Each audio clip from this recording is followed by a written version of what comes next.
Everyone, आपका teacher helping hand channel में स्वागत है। आज मैं आप लोगों के साथ 100 डेज रीडिंग कैंपेनिंग के रजिस्टर को शेयर कर रही हूँ, जो ये क्लास 1-2 के लिए है। हमारा ये 10वां सप्ताह है। तो इसमें देखिए आप लोगों को क्या लिखना है, किस तरह से कौन कौन से कॉलम्स बनाने हैं, ये मैं बताऊँगी आप लोगों को। इसमें मैंने 4 कॉलम बनाया है, क्योंकि इस सप्ताह अतिरिक्त गतिविधि जो आती है डे वाइज, जो मैं अपने चैनल पर अपलोड करती हूँ, वह नहीं आई थी। इसलिए हम लोग गतिविधि का कॉलम नहीं बनाएंगे, बस मात्र 4 कॉलम आपको बनाने हैं जिस तरह से मैंने लिखा है। तो इसमें देखिए सबसे पहला कॉलम हमारा दिन का रहेगा। फिर नेक्स्ट है कक्षा 1 एवं 2।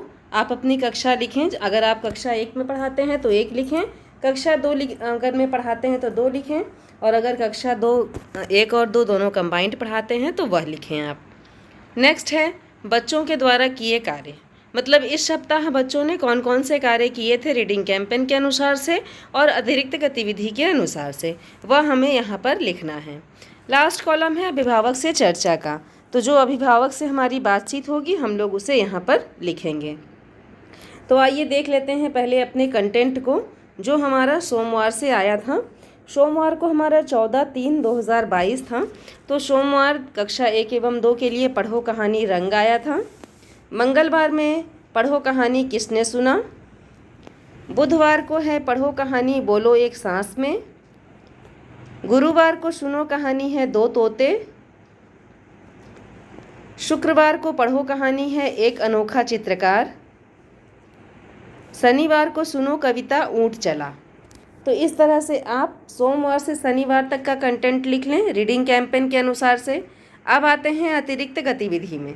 तो अतिरिक्त गतिविधि जो कक्षा 1-2 के लिए आती है अलग से, इस सप्ताह कक्षा 1 से लेकर 8 तक के लिए एक ही गतिविधि आई थी, वही उसी गतिविधि के अनुसार से हमें कार्य कराना था।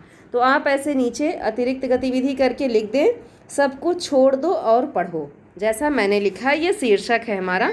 अब इस गतिविधि के अंतर्गत जो वर्क हुआ है, कौन सा वर्क हुआ है, इस गतिविधि में बच्चों को प्रतिदिन कोई कविता या कहानी पढ़ने को कहा गया।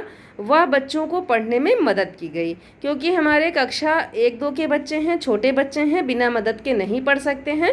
तो जहाँ बच्चों को कठिनाई थी वहाँ शिक्षक के द्वारा मदद किया गया। तो ये हमारी अतिरिक्त गतिविधि हो गई। अब हम लोग आते हैं अपने तीसरे कॉलम में।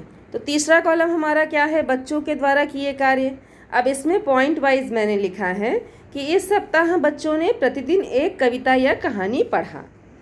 फिर नेक्स्ट पॉइंट में मैंने लिखा है बच्चों ने होली विषय पर चित्र बनाए, क्योंकि इस सप्ताह होली का त्यौहार था। तो होली के अनुसार से गतिविधि में भी होली आई हुई थी, उसके अनुसार से रीडिंग कैंपेन में जो वर्क कराना था उसमें भी होली पर कार्य था। तो उसके अनुसार से बच्चों ने अपनी कक्षा में कार्य किया है। नेक्स्ट आते हैं बच्चों ने कहानी को चित्रों के अनुसार देखकर पूरा किया, वह अपने शब्दों में कक्षा में सुनाया। जो हमारा ग्राफिक ऑर्गेनाइजेशंस हैं, चित्र जो आते हैं, उनके माध्यम से चित्रों को जोड़ कर बच्चों ने कहानी बनाया और कहानी को अपने शब्दों में सुनाया। क्योंकि छोटे बच्चे हैं, कहानी लिख नहीं सकते हैं, लेकिन कहानी बनाकर कक्षा में सुना सकते हैं। तो ये हमारा तीसरा पॉइंट था।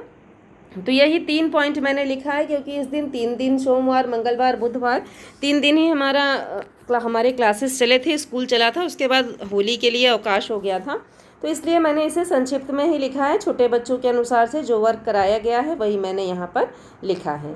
अब आते हैं अभिभावक से चर्चा। तो इसमें मैंने लिखा है अभिभावकों को अवकाश के दिनों में भी बच्चों को रीडिंग करवाने के लिए प्रेरित किया गया। जो होली का फेस्टिवल है उसमें छुट्टी है, लेकिन उसके बाद भी हमारे बच्चे पढ़ें, इसके लिए अपने अभिभावकों को प्रेरित किया गया। नेक्स्ट है अभिभावक कैलेंडर के अनुसार कार्य कैसे करना है, यह समझाया गया। तो इस तरह से शॉर्ट में मैंने लिखा है। अभिभावक से चर्चा का कॉलम भी अपना फिल कर लिया है। इसे मैं आप लोगों को थोड़ा सा जूम करके अच्छे से दिखा देती हूँ कि किस तरह से आपको अपने रजिस्टर में बनाना है। अब ये देखिए 4 कॉलम हमारे हो गए। इस तरह से शनिवार के बाद मैंने अतिरिक्त गतिविधि लिख दिया है। ये देखिए, आसान तरीके से आप अपने 100 डेज़ के रीडिंग कैंपेन के रजिस्टर को बना सकते हैं। जिस तरह से मैंने बनाया है, एक पेज में सब कुछ आ जाता है और अतिरिक्त आपको परेशान होने की आवश्यकता नहीं है। बस यही इतना पर्याप्त है, आपको यही इतना लिखना है। अतिरिक्त इसमें कुछ भी आपको ऐड करने की आवश्यकता नहीं है। तो इस तरह से आप लिख लें। अपने सभी शिक्षक साथियों के साथ मेरे वीडियो को शेयर करें। कहीं कोई कन्फ्यूज़न हो तो उसके लिए कमेंट सेक्शन में लिखें। वीडियो हेल्पफुल हो तो भी कमेंट सेक्शन में लिखें। धन्यवाद।